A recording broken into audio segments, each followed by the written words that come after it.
Hi, well, I thought about making this a vlog that was a week long or maybe at least a couple of days long, but then I thought, okay, when I see those are kind of a pain because I'm like, okay, those are bound to be forever long and I don't claim to really like those kind of videos, so I decided to just make it, even though it's going to be a short vlog. Well, what do you guys prefer? Shorter vlogs, longer vlogs? I think I kind of like the shorter ones, which is why I'm making this a shorter one.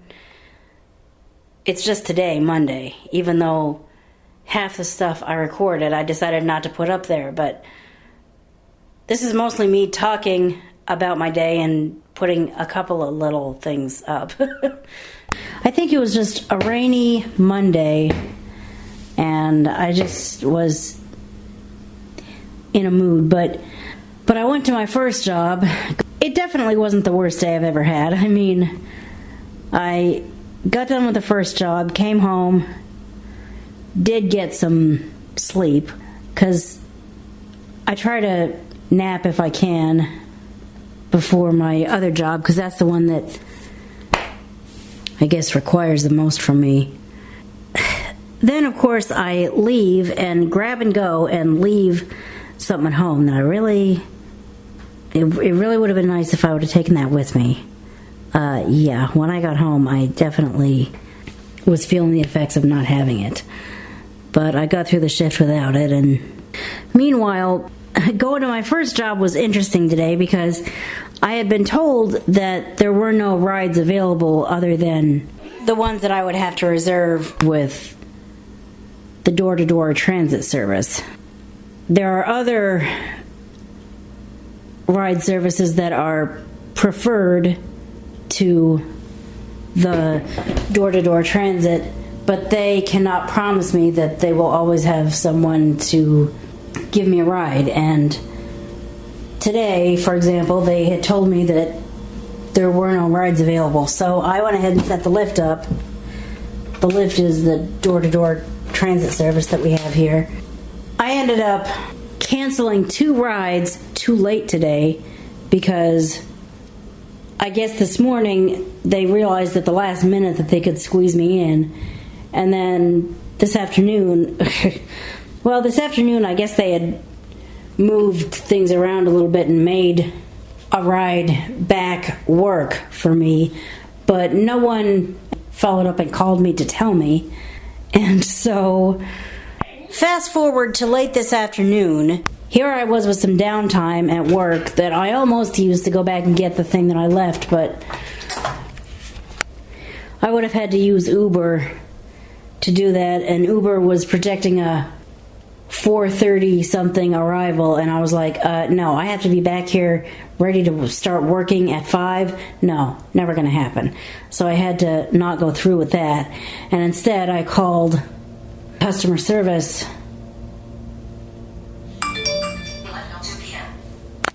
to see if there was any redeeming me, which it turns out I wasn't in that much trouble. 4:15 p.m.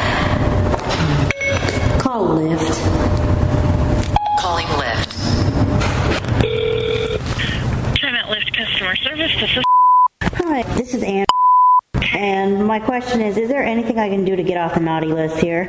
I'm not sure how I am in terms of no-shows, but I just had to make 2 consecutive no-shows today because what happened was I reserved these rides under the presumption of no other option to get to where I needed to go. And at 8:17 a.m., I got a call from this place that you guys are basically the backup for, saying at the last minute we were able to wrangle somebody up. I was like, oh, okay, I'll go ahead and I'll take it, because frankly it's more convenient to go with them than with you. They were going to pick me up at 9:30. You guys had a 9 to 9:30, and the pickup, the ETA when I called that in was 909. Well, I went ahead and took it.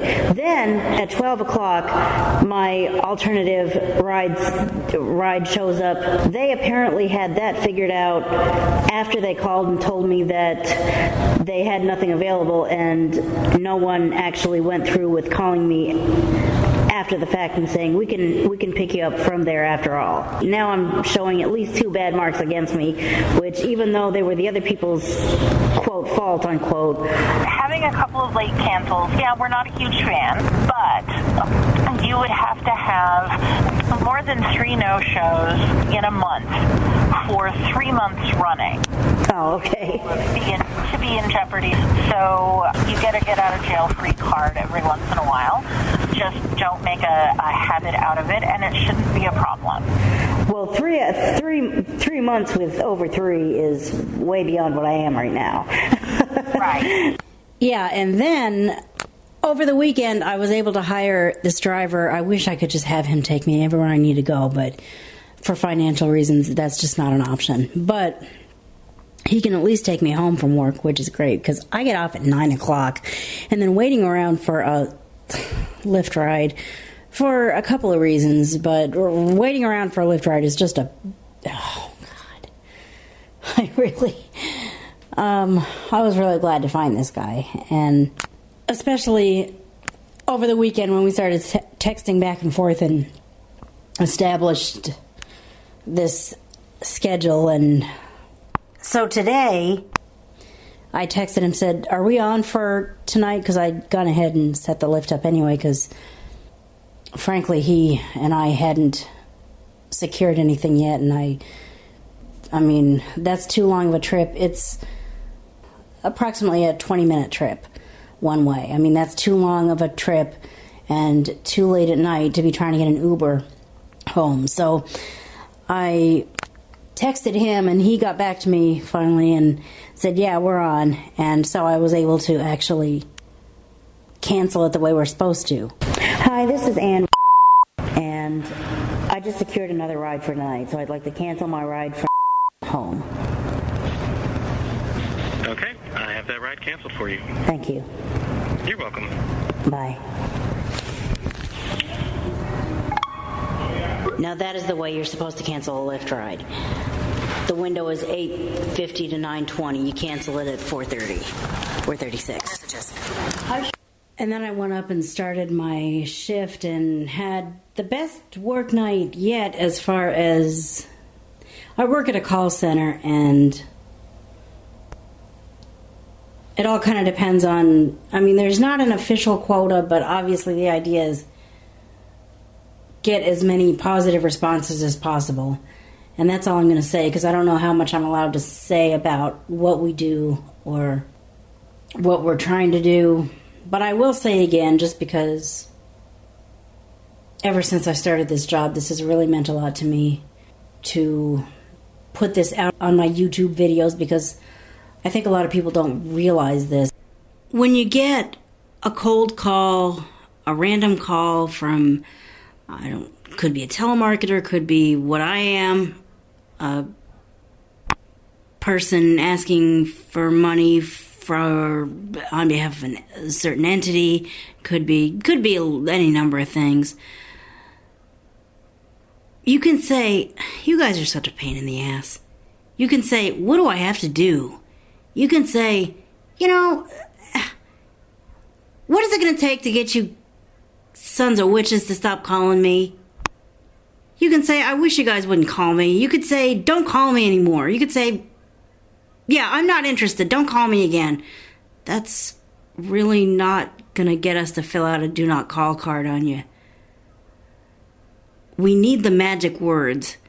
Please take this number off your list, or take me off your list, or please remove me or this number off of your list. Some literal form of take me off your list is what we need to hear in order for our policies to allow us to document within our company that you've requested to not receive any further calls from us. if I wrote the rules, there'd be some ability on the caller's part, on, for example, my part, to ask, if in doubt, ask, okay, do you want us to just take you off our list? But I'm not supposed to ask. I'm supposed to just call it a turn down and move on, unless I outright hear, take me off your list. And as many people as want to be taken off the list but don't realize that I wish you jerks would stop calling me isn't going to get you off our lists. Someone's got to come out and say, hey, everybody, if this is what you want, this is what we need to hear. And ever since I started working there, I kind of resolved to myself that person would be me. So I've kind of said on every video since I've started working here, which I've only posted 2 since I started this job, but still, you might hear this till I quit working there. You might get really sick of this, but I'd rather say this a ton of times and have you tired of hearing this than never say it, or only say it a couple of times, and then person after person gets annoying call after annoying call after they thought they said, stop freaking calling me, you pain in the ass. Well, you probably did say that. But that's not what we need to hear. Take me off your list. With or without cuss words is what we need to hear. Obviously, it would be nice if you would just say, okay, please take me off your list, as opposed to, you pain in the ass, take me off your fucking list. But either one's a clear call for a do not call.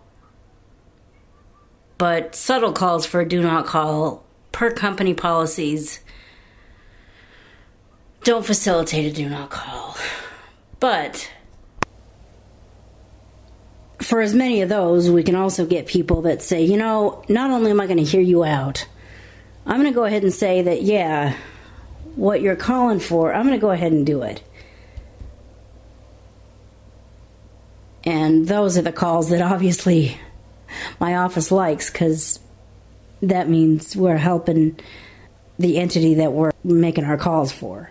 But I'm not going to say anything more about that. I'm just going to say that I got more people to say that tonight than I have the whole time I've worked there. We're going into week 3 now, and tonight was the best night yet. And with that, today's video comes to a close. I hope you'll like, comment, and subscribe, and I'll see you next time.